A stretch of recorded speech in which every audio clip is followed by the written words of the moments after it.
So glad to be here. I want to thank the organizers at A4M for inviting me to speak. I spoke at Longevity Fest last December. It was amazing, so I'm super pumped to be here today talking all about metabolic health. And we're gonna focus on what I think are three major lifestyle factors that can play a pretty big role in metabolic health. So we're going to be talking about,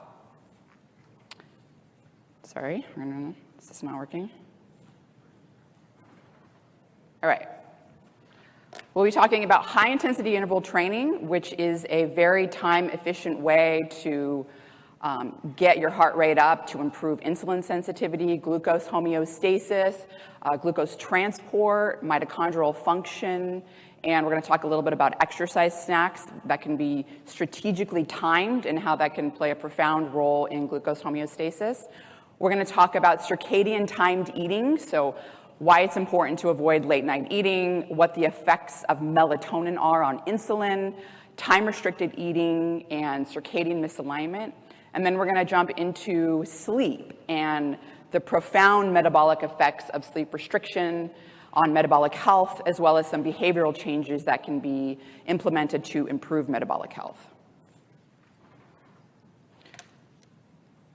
So let's start with high-intensity interval training. So as I mentioned, this is a very time-efficient way to get your heart rate up and exercise. So it involves very short bouts of intense exercise. We're talking about heart rate up at least 75% max heart rate, followed by periods of recovery. There's a lot of different protocols we're going to discuss, but there have been lots of studies talking and showing that high-intensity interval training can improve glucose homeostasis, insulin sensitivity.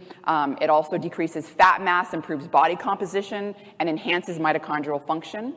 So a meta-analysis of 50 different randomized controlled trials compared high-intensity interval training to moderate-intensity continuous exercise. So this would be exercise that's at a lower intensity, the kind of intensity where you can have a conversation, but you're maybe still breathy, sometimes called zone 2. And this is a longer duration type of exercise. So high-intensity interval training outperforms moderate-intensity continuous exercise at decreasing insulin resistance. It also improves HbA1c levels, so the long-term biomarker for elevated blood glucose levels. It leads to a decrease in body weight and also significantly lowers fasting blood glucose levels. Again, this is 50 different randomized controlled trials.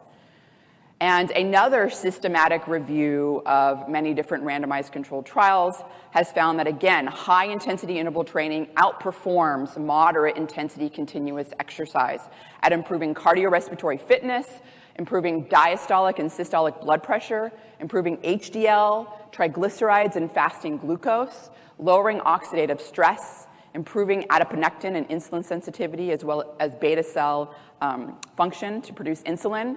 It increases PGC1 alpha, which is a biomarker for mitochondrial biogenesis, which we'll be discussing in a little bit.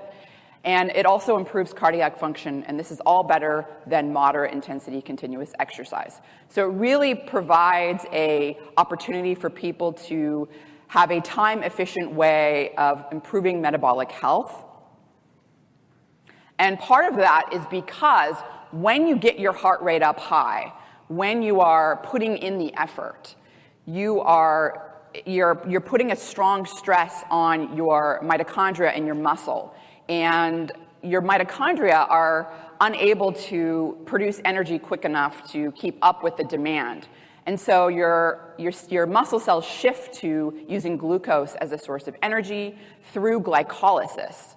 And that ends up producing lactate, which was thought to be a byproduct, a metabolic byproduct. Well, a couple of decades ago, Dr. George Brooks at the University of California in Berkeley was one of the pioneers to find that lactate generated from exercise is anything but a byproduct. So steady-state lactate levels are less than 1 millimolar. When you crank up the intensity of exercise, you can go anywhere up to 15, 17 millimolar. And that lactate, it gets in circulation and it's consumed by other organs. It goes into the brain, it goes into the heart, it goes back into the muscle, it goes to the kidneys, it goes to the liver. And it's serving a very utilizable source of energy. So lactate can be used, and converted into acetyl-CoA and used by energy by the mitochondria. But probably one of its most important roles is as a signaling molecule. It's a way for your muscle to connect, to communicate with other organs and other tissues. And one of its signaling roles is back in the muscle, it's increasing the translocation of glucose-4 transporters to the cell surface of the muscle, GLUT4 transporters. And so lactate gets back into the muscle. It's basically telling the muscle, hey, we're using a lot of glucose here for energy, so we need to bring more glucose in. And the way it does it is by increasing GLUT4 transporters at the muscle. And I mentioned lactate levels go up during this intense exercise. That's very transient. So after about 20 minutes, when exercise stops, your lactate levels go back to baseline because all these other organs, including the muscle, are consuming it so quickly. However, the increase in glucose-4 transporters stays, elevated for up to 48 hours, with the first 24 hours being the most robust. So you're getting a long-term effect from that signaling from lactate back to the muscle to increase GLUT4 transporters. And that is why high-intensity interval training is so potent and powerful at improving glucose homeostasis. So there was another meta-analysis of 36 randomized controlled trials that were looking at optimal conditions of high-intensity interval training for improving body composition. And so it's been identified that the duration of the HIIT workout, high-intensity interval training workout, 8 weeks is optimal for improving body composition. The frequency is at least 3 sessions a week, and the intervals are 60 seconds or less of the robust, intense, interval, followed by about 90 seconds of recovery. And this leads to improvements in reducing fat mass. Cycling and running was the best at doing that. Also improving percent body fat, so body fat reduction, and that was the best with running. And then increasing fat-free mass, which includes muscle, and the best at that was actually cycling. So these are some of the optimal conditions for improving body composition with respect to high-intensity interval training protocols. We're going to talk about how high-intensity interval training can regulate mitochondrial function. But before we talk about that, I think it's important to recognize that people with metabolic syndrome, insulin resistance, obesity, and type 2 diabetes have been identified to have pretty profound dysregulated mitochondria. So the mitochondria in skeletal muscle from people with type 2 diabetes and obesity have been found in multiple studies to respire about 40% less than skeletal muscle cells from people that do not have type 2 diabetes or people that are lean. So their mitochondria are dysfunctional. And subsequent studies have also identified structural defects in the mitochondria. So mitochondria from people with type 2 diabetes are fragmented. So mitochondria are typically, they form a very connected network. This sort of look like vermicelli spaghetti. And that's a really beautiful network of mitochondria that, are able to undergo respiration and do their functions quite robustly. When mitochondria become really fragmented, they are dysfunctional. They can't, utilize or even produce energy very well, and they're on their way to basically dying and causing cells to die. So there's a very intricate connection between structure of mitochondria and the function of mitochondria. And that's important because vigorous exercise, high-intensity exercise, has been shown to increase this repair process in mitochondria known as mitophagy. So when exercise is intense enough, it increases the nutrient-sensing protein AMP kinase, AMPK. It activates it. And this causes the mitochondria to send the signal that they need to repair themselves. And so mitochondria can be sort of dysfunctional or they can be really dysfunctional. So mitophagy can clear away an entire dysfunctional mitochondria to be used and recycled, or it can clear away pieces of a dysfunctional mitochondria. So when you're doing that acute exercise, your mitochondria, if you have a dysfunctional one, the mitophagy pathway gets activated and the mitochondria fizzes off. It kind of goes through this mitochondrial fission process, and that damaged part of the mitochondria then goes and is recycled through the lysosome. And then what you have is a long-term effect of, after doing routine high-intensity exercise, you then have more healthy functional mitochondria because you're just getting rid of the damaged part of the mitochondria. If the mitochondria is dysfunctional enough, you're going to get rid of the whole mitochondria. And by the way, the AMP kinase pathway, many of you are probably thinking, oh, well, that's a nutrient-sensing pathway. It's activated during periods of fasting. And that is true. AMP kinase is activated during periods of fasting, and fasting is a powerful signal for inducing autophagy and mitophagy. However, in this particular study, people that did this high-intensity vigorous exercise for 30 minutes, it did not matter if they had fasted for 16 hours or not. There was no difference in the mitophagy. So in other words, the exercise itself was such a strong signal for activating mitophagy that it didn't matter if they had not fasted for 16 hours because it was so powerful. On top of the repair process, high-intensity interval training is one of the most robust exercise modalities that can increase mitochondrial biogenesis, so the growth of new mitochondria, increasing mitochondrial volume. So you're having this double whammy effect where you're getting repairing of the mitochondria, getting rid of the unhealthy parts, and then you're increasing the growth of new mitochondria.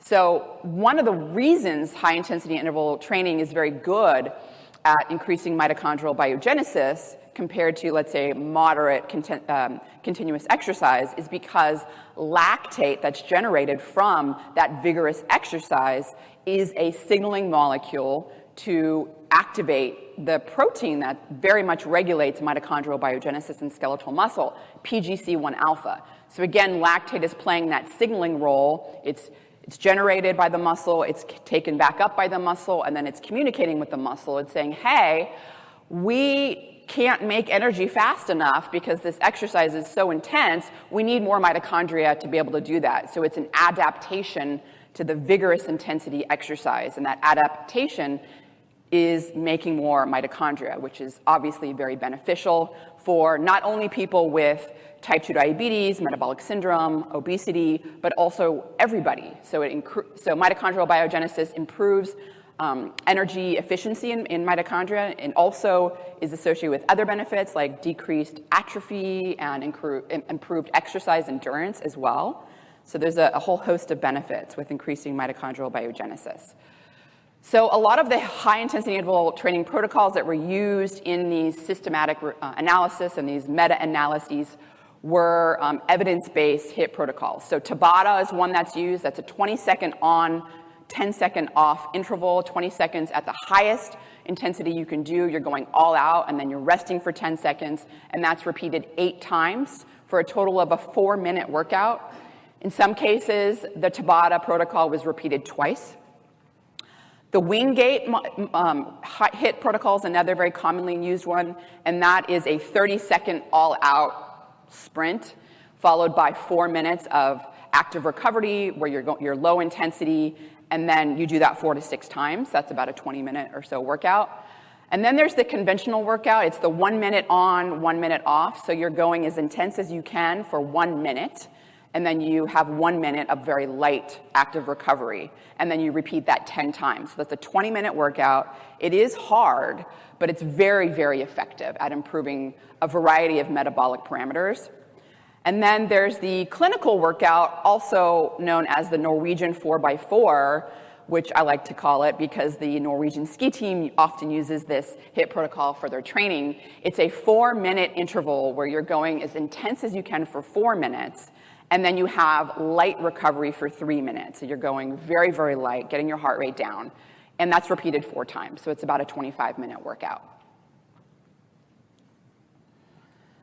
So let's just talk a little bit about exercise snacks, which is a type of high-intensity interval training workout. It involves doing something at vigorous intensity, a vigorous intensity heart rate for 1 to 2 minutes. And they're often called exercise snacks because you can just do them whenever throughout the day. And I think this is very relevant because I just came across a study a couple of weeks ago that showed 10 body weight squats, 10 for every 45 minutes was more powerful at improving glucose homeostasis than a 30-minute walk. So I feel like that is, it kind of puts it in context, because how easy is it to get up and do 10 body weight squats, right, every 45 minutes? I mean, it doesn't get easier than that. And there's also a reason to strategically time these exercise snacks, either 30 minutes to an hour before a meal or 30 minutes to an hour after a meal. So the timing of these exercise snacks has been shown in several studies in people with type 2 diabetes or insulin resistance to really improve their glucose regulation after a meal. So their postprandial glucose regulation and their glucose disposal was improved. Again, because getting that high-intensity exercise where you're generating some lactate, it's increasing GLUT4 transporters of the muscle, and that is then causing glucose to come into the muscle. It's lowering the burden of your pancreas to have to produce insulin, and it's improving glucose homeostasis. So exercise snacks around meals is an easy way to improve postprandial glucose regulation and glucose homeostasis. It's obviously very relevant for people with type 2 diabetes, but also, I think, for everyone. Exercise snacks has also been associated with a decrease in all-cause mortality. So there have been very large studies out of the UK Biobank data where people are wearing accelerometers, and they're part of the vigorous intermittent lifestyle activity studies that have been done, VILPA they're called. And what those studies have identified is that people that do 1 to 2 minutes of vigorous intensity exercise, and these are things like just sprinting up the stairs rather than taking the escalator or walking up the stairs. And they do this like a 1 to 2 minute high intensity burst, and they do this 3 times a day. That's associated with a 50% reduction in cardiovascular related mortality. 50% reduction. It's also associated with a 40% reduction in cancer-related mortality and all-cause mortality. So cancer, cardiovascular disease, these are all diseases that are associated with metabolic dysregulation. So implementing exercise snacks, I think, is one of the easiest ways to get a little bit of exercise, get your heart rate up, get that lactate generated, increase your glucose transporters, but also just improve your mood, to break up your sedentary time. So sitting at your desk for a couple of hours is sedentary, and being sedentary is an independent risk factor for certain diseases like cancer. So, I mean, we've all been sitting here for, an hour at least. I say we get up and we do a minute of body weight squats. Body weight squats? All right, ready? Okay, I'm gonna get this timer going. We're gonna do a whole minute. I'm saving you the high knees. All right, here we go. So we're gonna do body weight squats. We're gonna try to get the heart rate up, and we're gonna do it for 1 minute. Try to go low if you can. You wanna feel the burn in your quads. I'll go sideways there. Keep going. We're not even at 30 seconds yet.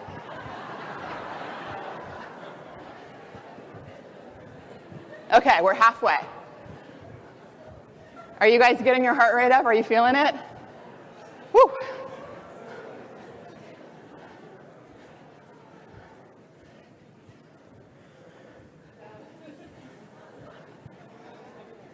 "15 seconds left.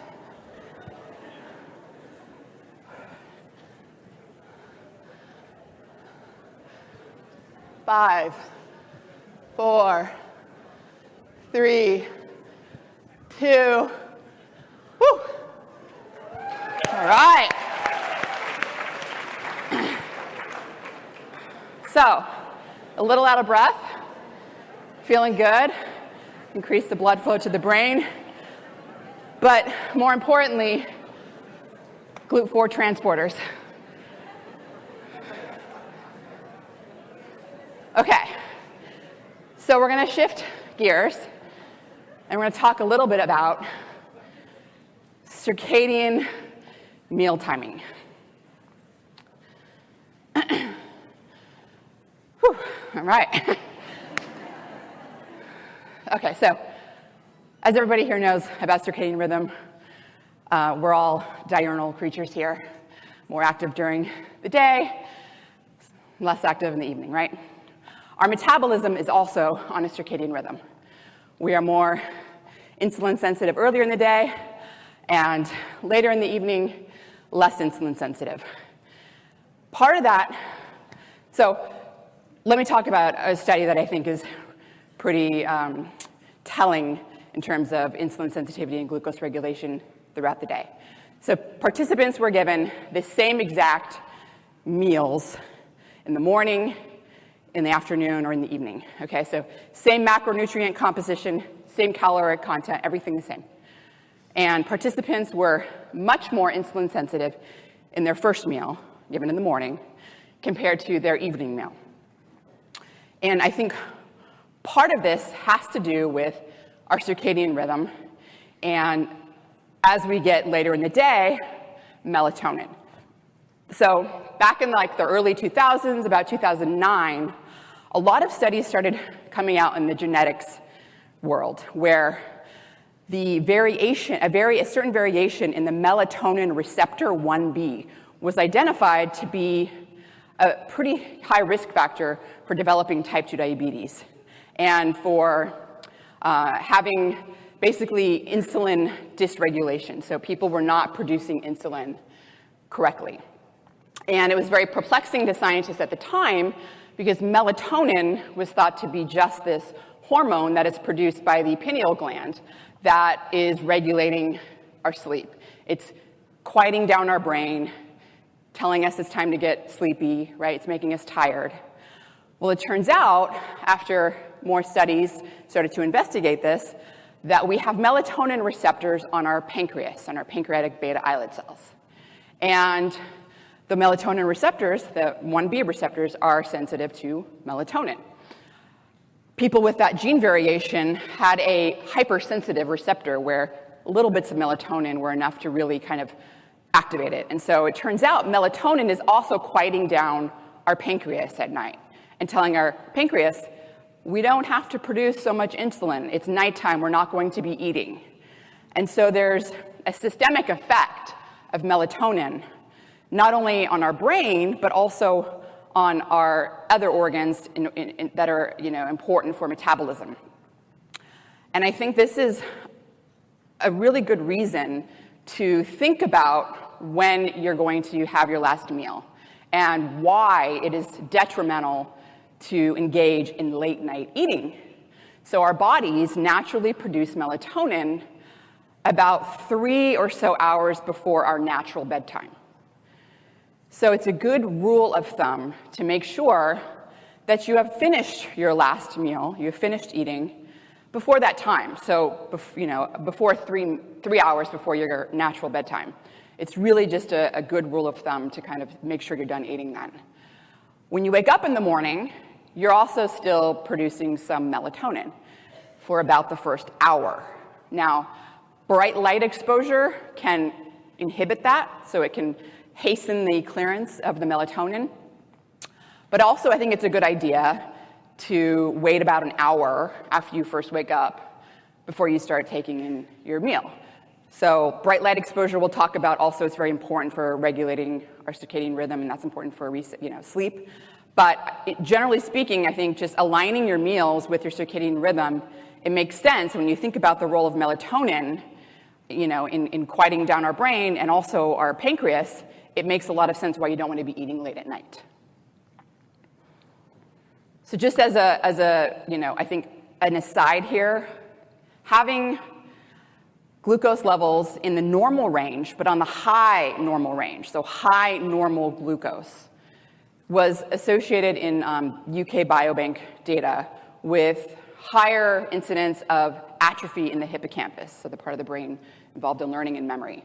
So people that just had they were on the high end of normal, had more atrophy in their hippocampus than people on the low end of normal. So this is in the absence of any clinical type 2 diabetes, really sort of highlighting the importance of everyone considering their metabolic health, even if you don't have type 2 diabetes, even if you're not, pre-diabetic. You want to make sure that your glucose regulation is, the best it can be.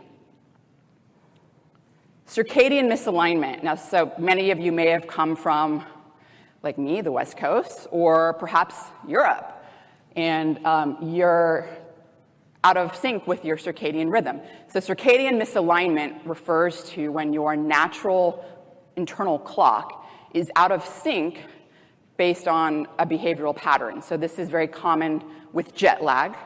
It's very common in shift workers who are up in the night, in the evening, working and eating. It's also very common in people with erratic sleep behaviors. So there's been studies done where people, participants, they're circadian misaligned. So they're out of sync. So they're basically, their sleep and meals are shifted by about 12 hours. And when that happens, people have about a 6% increase in their glucose. They make 22% more insulin. They have decreased leptin levels, so that's the hormone involved in being satiated.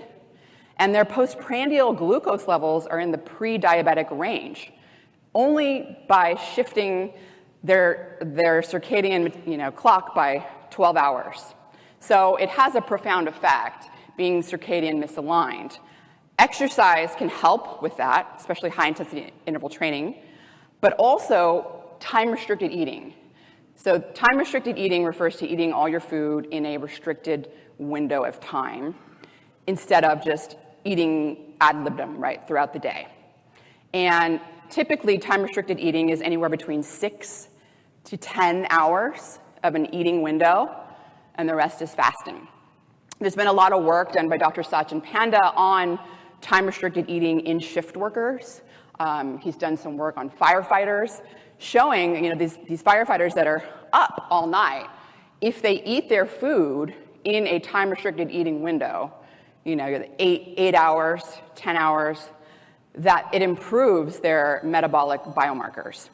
So there's been a lot of meta-analyses done on time-restricted eating and how it improves metabolic health. Now, time-restricted eating does not mean you have to reduce your calorie intake. But we're going to talk about in a minute, people that are naturally doing time-restricted eating tend to do that because they're skipping snacks, or they're skipping their dessert, or they're skipping a meal. So when people do end up reducing their calorie intake along with time-restricted eating, they end up losing weight and losing fat.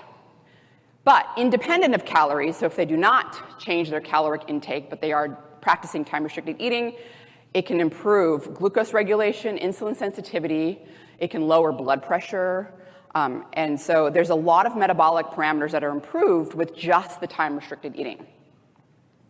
Now, as I mentioned, people that do practice time-restricted eating, so there's been multiple studies looking at even just a 10-hour window, which isn't even that restricted. People that are doing a 10-hour time-restricted eating window, not a controlled trial, but just like you tell them to do it, they end up reducing, on average, about 200 calories a day. Again, because typically people are skipping snacks or meals. And so that does lead to weight loss, and it reduces waist size, body fat percentage, and also reduces visceral fat, which is the deep fat that surrounds your organs, that's secreting pro-inflammatory cytokines and hormones that play a role in type 2 diabetes, metabolic syndrome, but also, emerging evidence indicates visceral fat plays a role in cancer as well. Time-restricted eating also lowers blood pressure, it improves lipid profiles, and improves the HbA1c glucose biomarker. Early time-restricted eating, so this is typically people that end their last meal at about 4 p.m. Usually early time-restricted eating is about a 6-hour window, so it's a shorter eating window. People that do early time-restricted eating without reducing their calorie intake dramatically improve a variety of metabolic parameters. Insulin levels are improved, insulin sensitivity is improved, beta cells are more responsive to glucose. The improvements in blood pressure were so profound that they were equivalent to some antihypertensive treatments. So that was a big finding of that study. And then oxidative stress levels were also improved. And this is early time-restricted eating. There's been a meta-analysis of about 12 randomized controlled trials looking at early time-restricted eating. Again, this was defined at stopping your last meal at about 4 p.m. and then comparing it to later time-restricted eating. So people that were, stopping their meals not at 4 but a little bit later. And all the eating windows were either 4 to 10 hours. And early time-restricted eating does have more profound effects on glucose regulation. Largely because, again, we're more insulin sensitive earlier, less insulin sensitive later. And once the melatonin starts to kick in, again, it gets much worse. So early time-restricted eating can improve fasting blood glucose levels and insulin resistance more than later time-restricted eating. But it also has a more profound effect on the blood pressure regulation, so lowering blood pressure. Late time-restricted eating can sort of maintain blood pressure, but it doesn't improve it like the early time-restricted eating. And both early and late improve lipid profiles as well as fasting glucose and insulin resistance. Just early does it a little bit more robustly. So I think there's pretty strong evidence that if you are circadian misaligned, jet lag, for example, if you're a shift worker, or just people that are wanting to sort of try to optimize their glucose homeostasis as much as possible. Certainly people with metabolic dysfunction may benefit from time-restricted eating, along with the high-intensity interval training and the 10 bodyweight squats every 45 minutes. Okay, so let's talk about the last topic I want to discuss this morning, and it has to do with poor sleep and how most of us, I think, are aware when we don't get a good night's sleep, we don't feel cognitively on game, our mood is affected, we feel lethargic, we don't have as much energy. But I'm not sure that most people realize the profound effect that even mild sleep restriction has on our metabolic health and glucose regulation. And this is extremely relevant because about 1/3 of people in the United States do not meet the recommendations, which is 7 to 9 hours of sleep per night for sleep. And again, this is very relevant for jet lag. I mean, there's a lot of relevance here for poor sleep. So mild sleep restriction, this is 1 to 3 fewer hours of sleep per night. So, 1 is not a lot. Doing that 3 nights in a row can increase fasting insulin levels. It can lead to higher insulin concentrations, elevated fasting glucagon levels, and also it decreases insulin sensitivity. Again, this is just getting 1 hour less of sleep a night for 3 nights. How many of us have probably even done that at this conference, right? It's very easy and very applicable, and it's having a profound effect on metabolism. Sleep debt is the cumulative effect of sleep restriction, right? So this is when you're having multiple days of the sleep restriction. So in this case, it was 3 days of 4 hours less sleep per night. That led to 40% slower glucose clearance, 30% decrease in glucose effectiveness, so this is independent of insulin, similar to diabetes, and 30% lower insulin response. So this is really indicating early diabetes. And these are in healthy people. This is healthy people after just 3 nights of having 4 hours less sleep a night. Very profound effect on metabolism. There's been large meta-analyses done on longitudinal studies looking at type 2 diabetes risk and sleep duration. And it's been identified that the optimal range of sleep for the lowest type 2 diabetes risk is 7 to 9 hours of sleep a night. So going below 7 hours or above 9 hours were both associated with increased risk for type 2 diabetes. So the 7-hour threshold, getting less than 7 hours of sleep a night, was associated with increases in fasting insulin, increases in glucose levels, HOMO-IR was elevated, higher HbA1c, and then also visceral fat was increased as well. So again, getting less than 7 hours of sleep a night, which a lot of people do routinely. And speaking of the elevated HbA1c, I think this is really important. Most of you probably realize this, but when you are constantly having elevations in blood glucose levels, this leads to advanced glycation end products, or AGEs as they're called. And it's certainly a huge problem in people with type 2 diabetes because they are constantly having glucose dysregulation in their elevated blood glucose levels. But generally speaking, when you have the HbA1c high, you are talking about glucose reacting with lipids and proteins through the Maillard reaction, including collagen. And this is all inside of our blood vessels, our arteries, our myocardium, surrounding our heart. When you have those advanced glycation end products forming, it stiffens that collagen. Okay, HbA1c levels turn over after about 120 days? Your collagen is in there forever. So what happens is you have those advanced glycation end products. If it's in your blood vessels, it stiffens the blood vessels, and this leads to hypertension, plays a big role in hypertension. When it's happening in the arteries and in the myocardium, this decreases cardiovascular compliance, and it really plays a role in the stiffening of your heart with age. And so these advanced glycation end products increase the risk of cardiovascular disease, heart attacks, and hypertension.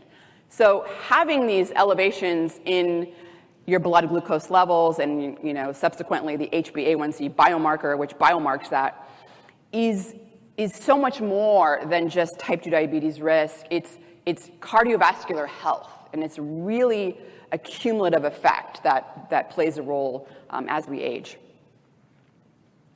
There are a variety of mechanisms that have been identified for how short sleep and mild sleep restriction can cause dysfunctional metabolism. So we're going to talk about decreased insulin signaling in adipocytes. We're going to talk about lower beta cell sensitivity to glucose.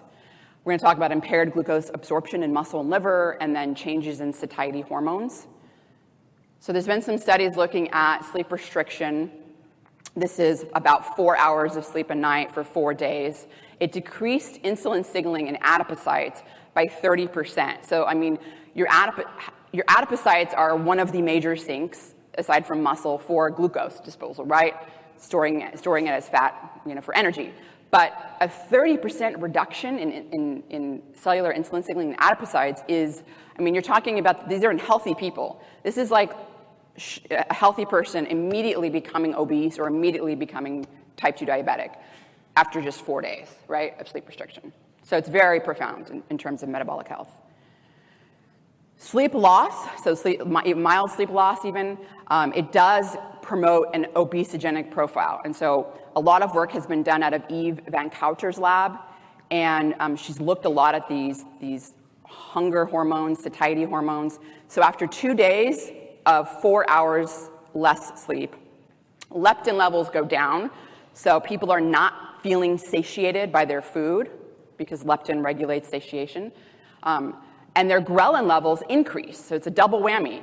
Ghrelin is the hunger hormone. It tells you you're hungry. And so they're getting this continual hunger. So global hunger ratings go up. Global appetite goes up. So people are not satiated by their food, and they're hungry throughout their day.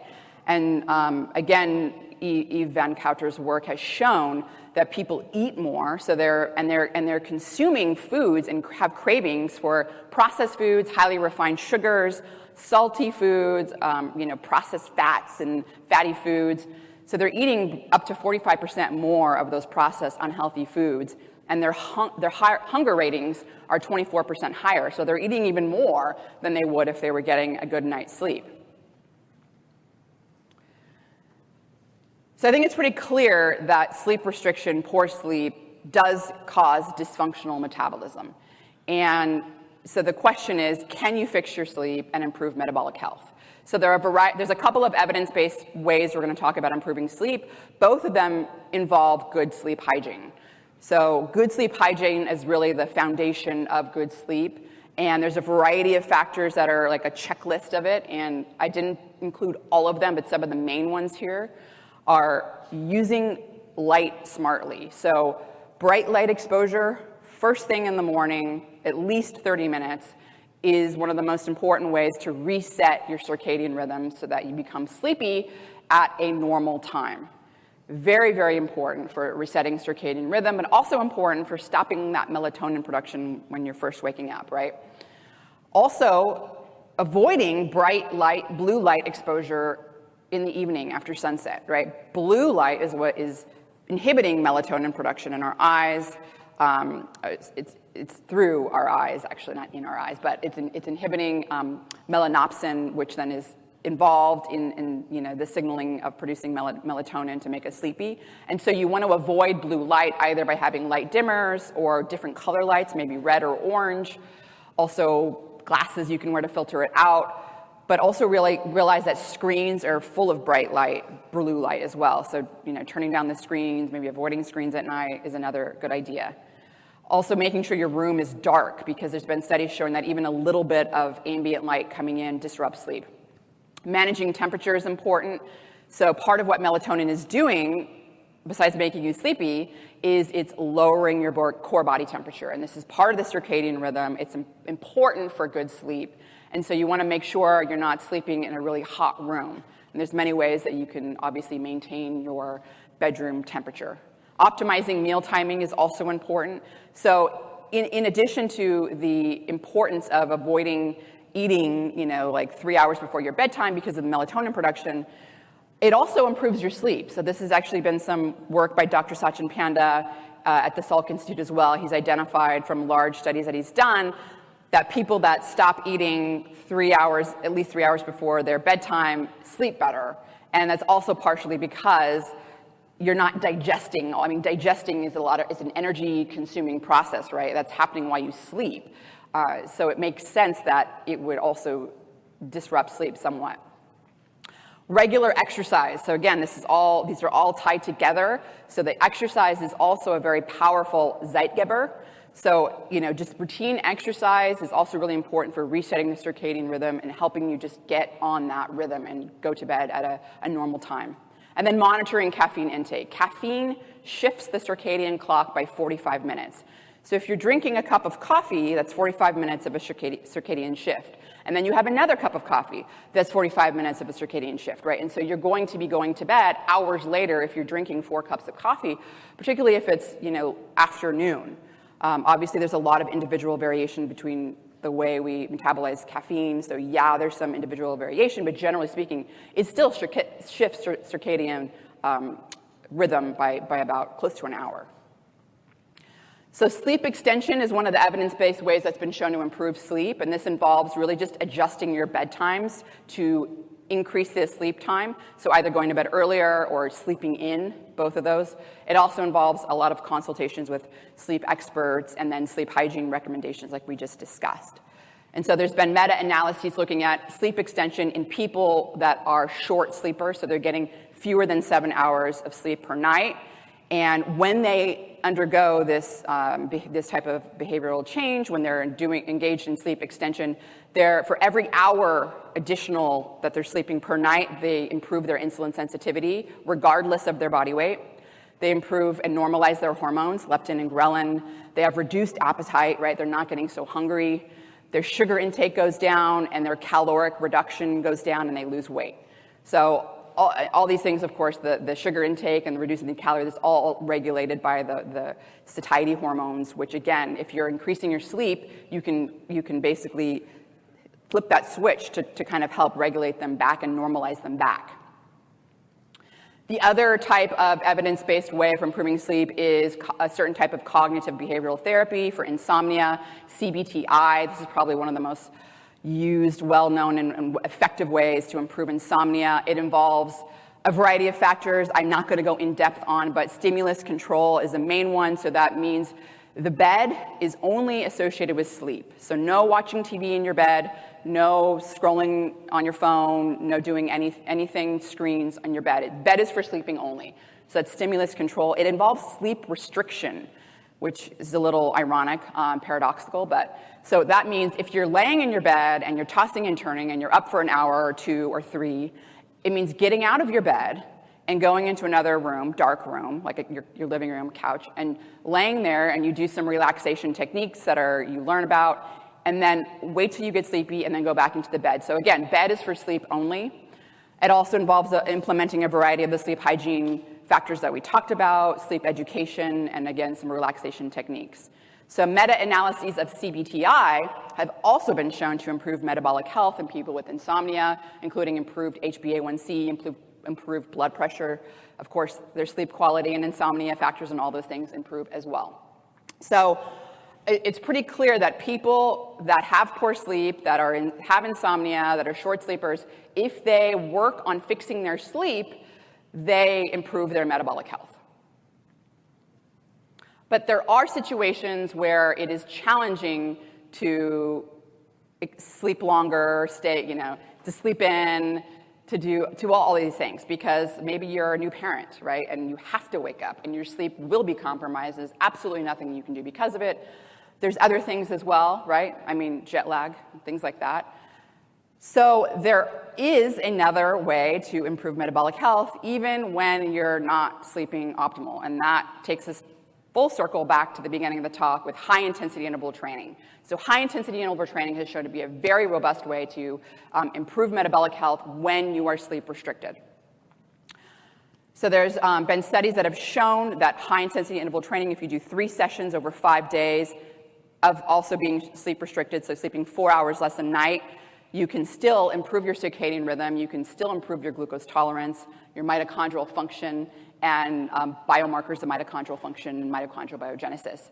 And, this is important because, again, the glucose regulation, so you're doing that high-intensity interval training. Well, part of the way that high-intensity interval training, part of the way that sleep restriction impairs glucose regulation is it makes your muscle less responsive to glucose. And so what is high-intensity interval training doing? It's doing the exact opposite, right? It's increasing GLUT4 transporters, and it's bringing the glucose into your muscle. So you're really countering some of that negative effect of poor sleep on your muscle.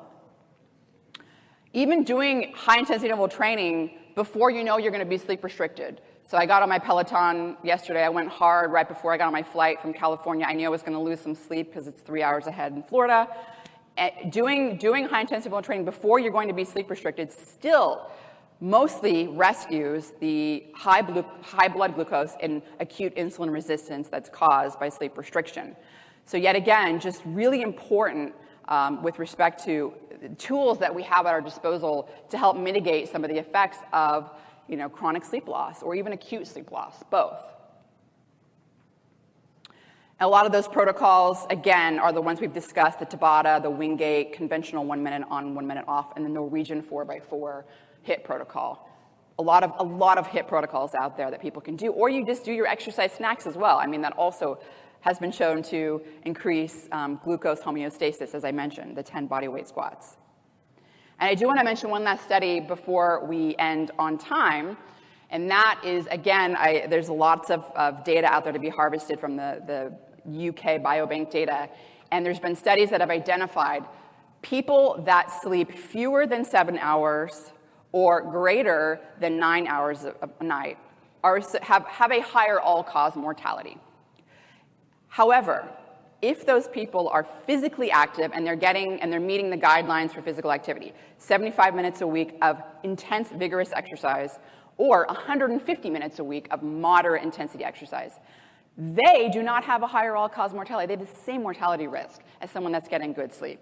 Yet again, exercise can forgive a lot of sins, and there's no reason to not do a time-efficient type of high-intensity interval training workout. It's time-efficient, it's easy, exercise snacks. There's all the evidence there. We just have to implement it, make it part of your hygiene. Like you brush your teeth every morning, you do your HIIT. So in conclusion, I think there's 3 really powerful tools we have to improve our metabolic health. I talked about the vigorous intensity exercise, high-intensity interval training, making it part of your personal hygiene. Also, trying to eat your meals in accordance with your circadian rhythm. A good rule of thumb, stop eating 3 hours before bed because of that melatonin production.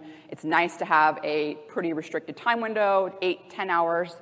And then also making sure we optimize our sleep and having good sleep, and that can be anything from the bright, good sleep hygiene and all those things we talked about, to people that have problems and doing things like CBT-I or sleep extension, and certainly back to the exercise again to help.